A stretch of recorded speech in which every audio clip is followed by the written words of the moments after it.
जगन सवेरे सवेरे अपनी चूड़ियों भरी टोकरी से लाल रंग की चूड़ियां निकालता है और अपनी पत्नी के पास आकर बैठ जाता है। उसकी पत्नी ने अपनी आंखें बंद की हुई थी। तो बताओ आज कौन से रंग की चूड़ी है मेरे लिए? तुम्हें पता तो है, मैं तुम्हें नहीं बताऊंगा। अच्छा ठीक है बाबा, पहले पहना दो। जगन बड़े प्यार से अपनी पत्नी पायल को चूड़ी पहनाता है। चूड़ी पहनने के बाद पायल अपने हाथों को देखती है और चूड़ियों को खनखनाते हुए कहती है, आज बिल्कुल लाल रंग की चूड़ियां पहनाई हैं। लेकिन आप अक्सर काम पर जाने से पहले मुझे हर रोज अलग चूड़ी क्यों पहनाते हैं? हम इस चूड़ी की वजह से ही मिले थे, इसलिए? हाँ इसलिए भी, लेकिन एक और वजह है। मैं तुम्हें जिंदगी की हर खुशी देना चाहता हूँ, लेकिन अभी मैं ज्यादा कुछ नहीं कर सकता। और मैं जानता हूँ तुम्हें सबसे ज्यादा चूड़ियां ही पसंद है और मेरे जीवन में सबसे अधिक महत्व तुम्हारा है।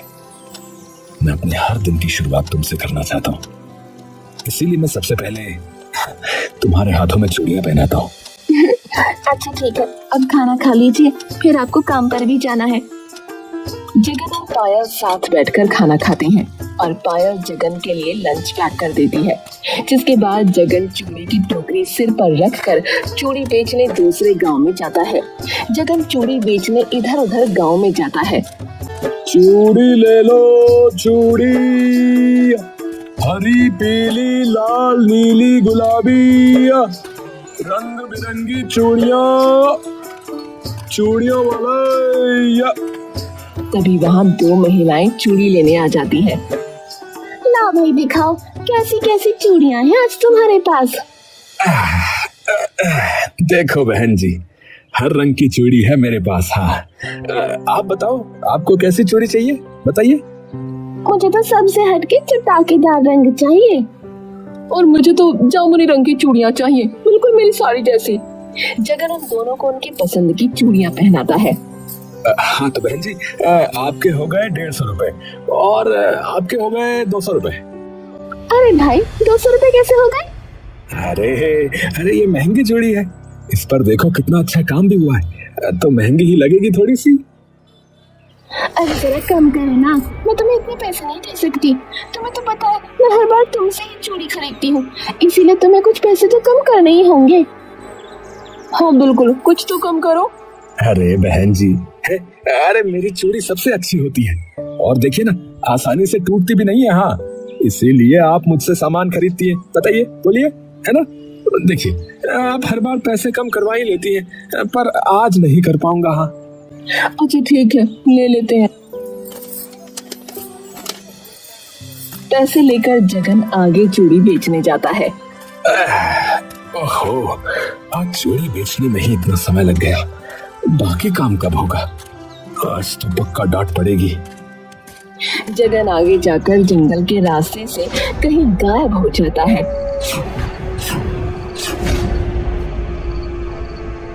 और शाम को काम खत्म करके घर वापस लौटता है। पायल दरवाजे पर खड़ी उसी समय पर जगन के आने का इंतजार कर रही थी। आप आ गए? अरे नहीं, रास्ते में ही हूँ, लेकिन चिंता मत करो, जल्दी ही लौट आऊंगा। अच्छा? हाय रब्बा, यानी यहाँ आपका भूत खड़ा है। इस तरह दोनों हंसी मजाक करते हुए घर के अंदर जाते हैं। अपनी टोकरी साइड में रखकर जगन हाथ मुंह धोकर खाना खाने बैठ जाता है और दोनों साथ में खाना खाते हैं। कल मैं एक दूसरे गांव में जाऊंगा। मैंने सुना है उस गांव में ज्यादा चहल पहल रहती है, वो किसी शहर से कम नहीं है, इसीलिए सवेरे जल्दी निकल जाऊंगा। क्या पता वहां 2 पैसे अच्छे मिल जाएं। अच्छा ठीक है, मैं आपको सुबह जल्दी उठा दूंगी।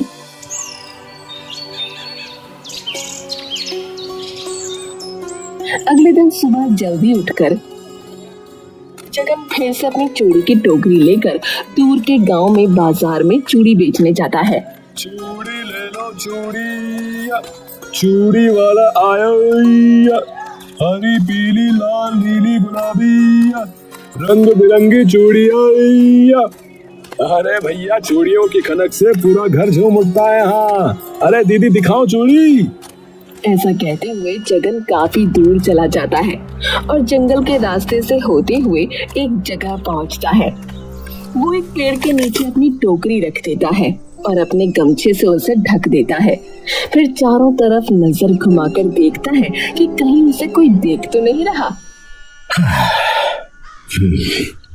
चलो अच्छा है, रास्ता साफ है।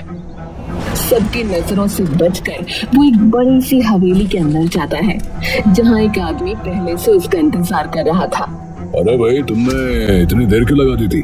अरे कुछ नहीं, बस घर वालों से झूठ बोलकर भी तो आना पड़ता है, इसीलिए देर हो गई। अच्छा चलो ठीक है, जल्दी चलो वरना मालिक गुस्सा हो जाएंगे। इस तरह सूरज ढल जाता है और शाम हो जाती है। पायल दरवाजे पर खड़ी होकर जगन के आने का इंतजार कर रही थी, लेकिन काफी देर हो जाती है। जगन घर वापस नहीं आता। पायल को बड़ी चिंता सता रही थी। तब वो अपने पड़ोसी के पास जाती है। क्या बात है पायल, तुम इतनी परेशान क्यों हो? आज वो दूसरे गांव में चूड़ी बेचने गए थे, लेकिन रात होने को आई है, अब तक घर नहीं लौटे। पर आप चिंता मत करिए, जगन भाई जल्दी ही घर वापस आ जाएंगे। हाँ, वो हर रोज इस समय तक घर वापस आ जाते हैं। अरे लेकिन पता है क्या, मैं बता रहा हूँ, आज वो दूसरे गांव गया है ना, इसीलिए शायद देर हो रही है उसको। आप चिंता मत कीजिए, सब ठीक हो जाएगा। ये सुनकर पायल घर वापस आ जाती है, लेकिन आज उसका दिल बड़ा बेचैन हो रहा था। उसे बड़ी घबराहट हो रही थी। पूरी रात वो दहलीज पर बैठकर जगन के आने का इंतजार करती रही, लेकिन वो नहीं आया। और इस तरह सुबह हो गई। पायल की बेचैनी उसे खाई जा रही थी। तब वो अपने पड़ोसी रवि के साथ थाने जाती है।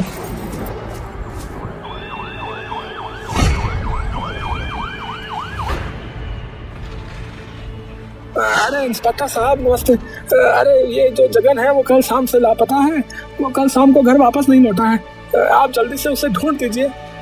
हाँ इंस्पेक्टर साहब, कैसे भी करके मेरे पति को ढूंढ निकालिए। अरे उसे जल्दी या लेट ढूंढना, अरे उसमें हम कुछ ना कर सकते, लेकिन ढूंढना हमारा काम है, तो हम उसने जरूर ढूंढ निकालेंगे।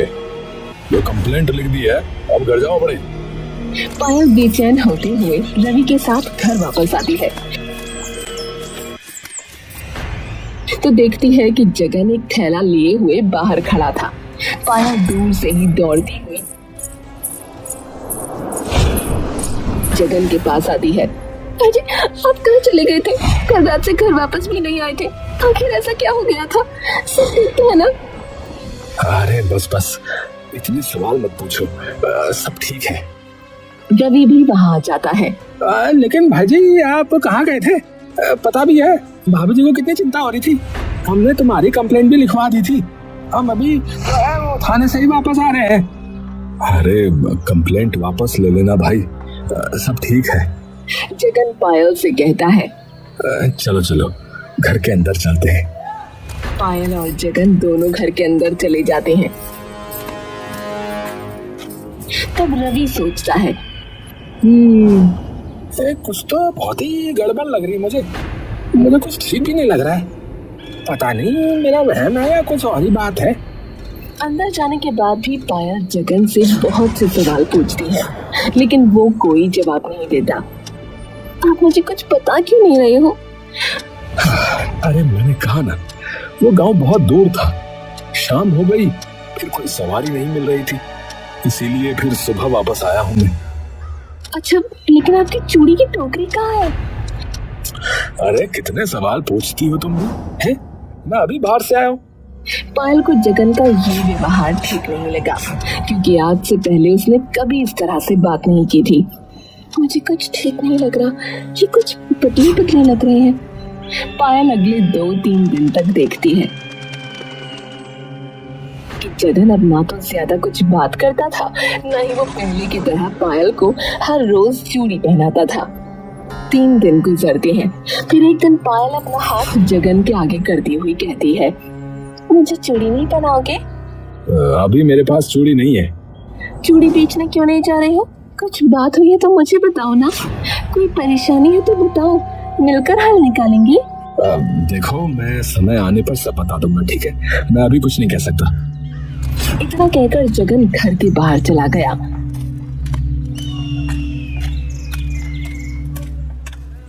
आस पड़ोस में उसके दोस्त उसे देखकर पूछते हैं। अरे जगन भाई, अरे अरे तुमने सुनार से बात कर ली है क्या?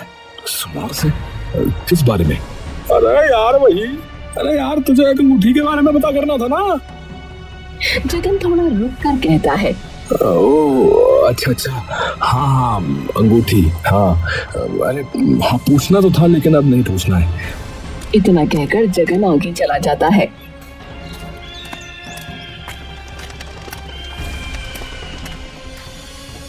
यार पता नहीं आजकल कौन से ख्यालों में खोया रहता है ये। यार भाई सच कहूँ ना तो कभी कभी मुझे लगता ही नहीं है कि ये जगह नहीं है, उसके भेष में मुझे कुछ और ही लग रहा है ये। और यार कैसी पागलों वाली बातें करता है? और यार ऐसा भी भला कुछ होता है क्या? है? और यार बेचारा किसी चिंता में होगा है? और पहले भी तो इस तरह खोया खोया रहता था कि नहीं? दादी मैं पहाड़ी चुहा, मेरे को पता चल जाता है कुछ तो गड़बड़ है। रात को पायल और जगन दोनों सो रही थी। पायल को नींद नहीं आ रही थी। वो आजकल जगन के बदलते व्यवहार को देखकर बड़ी बेचैन थी। करवटें बदल ही रही थी कि तभी जगन उठा। उसकी आहट सुन पायल सोने का नाटक करने लगी। जगन भी पायल को सोता देख घर के बाहर निकला। समझ में नहीं आ रहा कि क्या करूं, सच कैसे बताओ, बड़ा उलझा हुआ मामला है, इतनी आसानी से अभी समझ में भी नहीं आएगा। इतना कहकर जगन आगे बढ़ा, तब पायल भी उठकर जगन का पीछा करने लगी। जगन थोड़ी दूर दूसरे गांव पहुंचा और वहां पर एक घर के अंदर चला गया, जहां पहले से ही कोई उसका इंतजार कर रहा था। अजी आप आ गए? अरे हाँ भाग्यवान, लेकिन समझ में नहीं आ रहा कि मैं क्या करूं, बहुत बुरी समस्या में फंस गया हूँ। क्या अभी तक पायल को आपने कुछ नहीं बताया है? अरे नहीं, अगर उन्हें कुछ पता चला तो सब खराब भी हो सकता है, इसीलिए मैं सही वक्त का इंतजार कर रहा था। मुझे बड़ा डर सा लग रहा है। रमा एक हथियार लाकर जगन को देते हुए कहती है, देखो कल सुबह तक आपको ये काम करना होगा, कैसे भी करके सब खत्म करना होगा। पायल बाहर खिड़की से ये सब देख लेती है और काफी डर जाती है।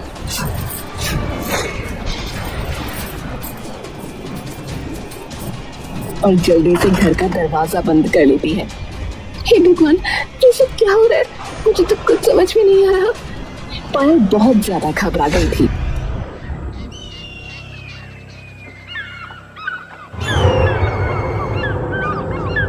अगले दिन सुबह जगन फिर से एक थैला लेकर पायल के घर पहुंचा। तुम कुछ नहीं कर सकते? ये तुम क्या कह रही हो? मुझे तुम्हारा सच पता चल गया है। तुम मुझे मारना चाहते हो ना? मुझे नहीं पता था तुम मुझसे इतना बड़ा धोखा करोगे।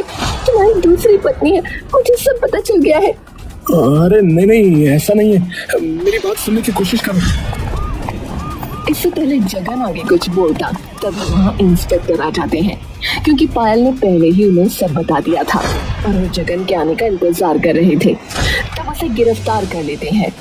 अरे इंस्पेक्टर साहब, आप मुझे गिरफ्तार क्यों कर रहे हैं? अरे तन्ने सब मेरा लग जाएगा, चिंता ना करे तू। चल थाने, तन्ने सब बताऊं मैं, चल। अरे देखिए देखिए, आप सब गलत समझ रहे हैं, ऐसा कुछ भी नहीं है।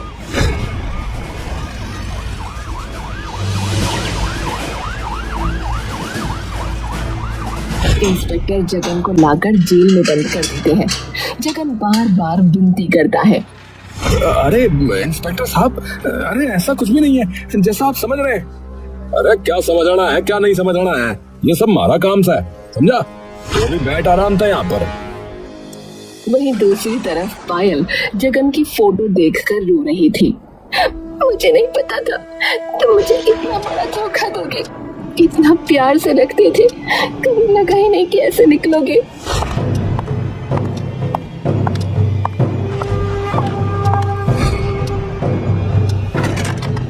जिसे देख पायल डर जाती है। तुम कौन हो? बिना पूछे मेरे घर के अंदर कैसे आ गई और दरवाजा क्यों बंद कर दिया? मुझे मारने आई हो? देखो अच्छा नहीं होगा।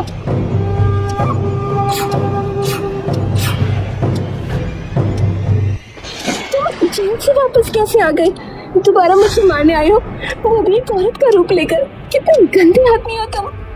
अरे पायल, ये तुम कैसी बातें कर रही हो?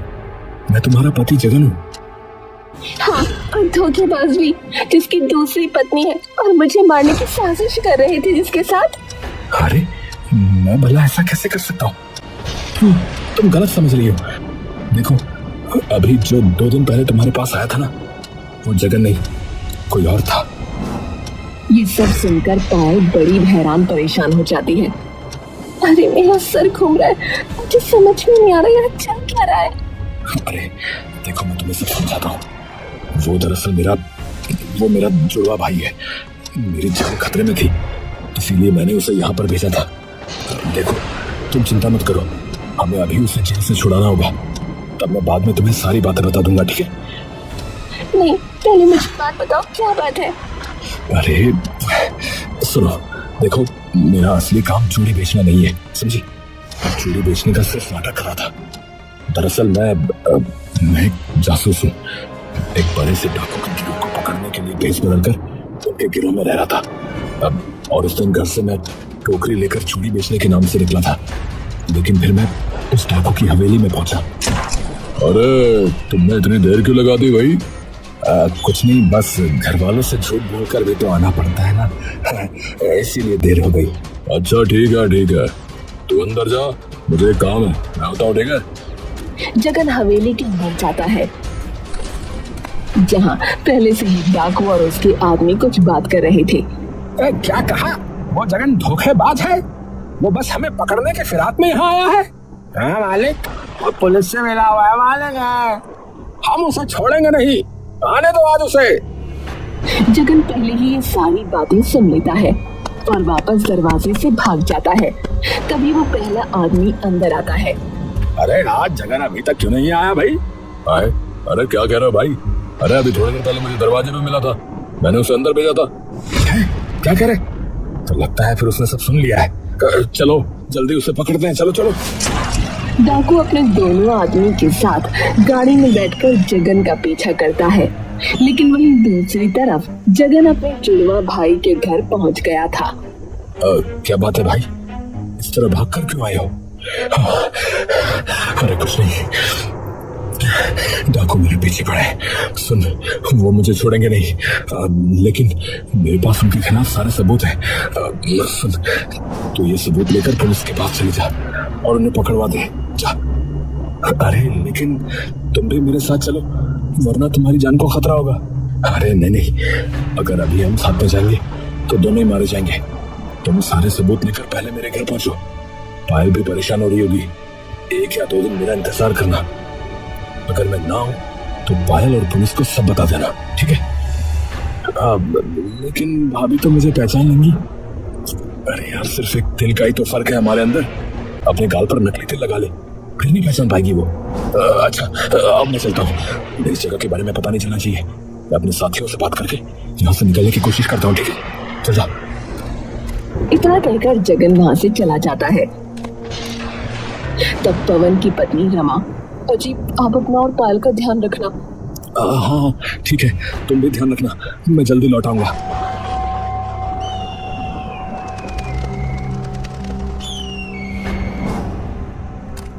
तब वो अगली सुबह पायल के घर पहुंचता है। वहीं दूसरी तरफ जगन को डाकू देख लेते हैं और वो भागते हुए एक पहाड़ी पर पहुंचता है। अरे अब कहाँ भाग कर जाएगा रे धोखेबाज कहीं के, हैं? कहाँ भागेगा अब? जगन बिना पीछे देखे पीछे की तरफ बढ़ रहा था, लेकिन गलती से उसका पैर फिसल जाता है।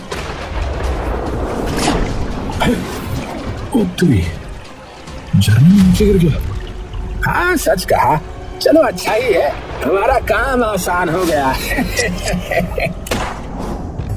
वहीं दूसरी तरफ पवन जल्दबाजी में सबूत का असली हथियार वही भूल जाता है, जिसकी सबूत के रूप में अहम भूमिका थी। जब बाद में पवन उस रात को वापस अपने घर वो चाकू लेने गया था, तब पायल ने उसका पीछा किया था और उसे लगा कि वो उसे मारना चाहता है, लेकिन बाकी बात नहीं सुनी थी। ये हथियार लेके जाओ, ये असली सबूत है, और सवेरे होते ही पायल और पुलिस को सब सच बता देना। ठीक है भाग्यवान, मैं चलता हूँ, अपना ध्यान रखना। मुझे तो जगन की चिंता सता रही है। 3 दिन हो गए हैं, अब तक घर नहीं लौटा है। कहीं उसे कुछ हो तो नहीं गया होगा। लेकिन भला हो गांव के कुछ भले व्यक्तियों का, जिन्होंने मेरी जान बचा ली थी। अच्छा, तो अब समझ आया, ये सब बात थी। ये सब तो बहुत खतरनाक था। मुझे कभी पहले सच क्यों नहीं बताया? अरे क्योंकि मैं नहीं चाहता था कि तुम्हें कोई नुकसान पहुंचे, इसलिए मैं अक्सर अपने परिवार से भी दूर रहता था और तुम्हें कभी उनसे मिलवाया नहीं। लेकिन अब सब ठीक हो जाएगा।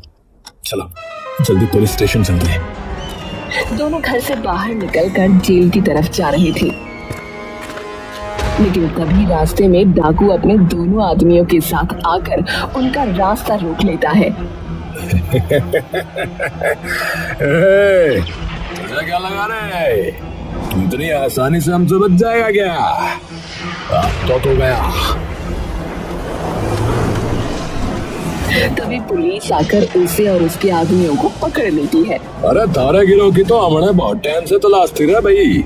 चल बात आया है शिकार। अरे चलो रे, लेकिन पूजा करेंगे भाड़ा में। उन्हें वहाँ से ले जाया जाता है और तब पवन अपने गाल से नकली तिल को हटाता है। प्रणाम भाभी जी, मैं हूँ आपके पति जगन का भाई। हाँ, अब तो मुझे सब पता चल गया है। पहले क्यों नहीं सब सच बताया? फिर मैं भला पुलिस को क्यों बुलाती? अरे मुझे लगा कहीं आप सब सुनकर घबरा न जाओ, और किसी ने मुझे 2-3 दिन इंतजार करने को भी तो कहा था। पर चलो शुक्र है सब ठीक हो गया अब। हाँ, चूड़ी के भेष में जासूस वाला निकला। जी, जासूस से अच्छा तो चूड़ी ही बेच लिया करो, कम से कम फिर इतनी चलनी तो नहीं बनेगी। इस बात पर पवन और जगन हंस देते हैं।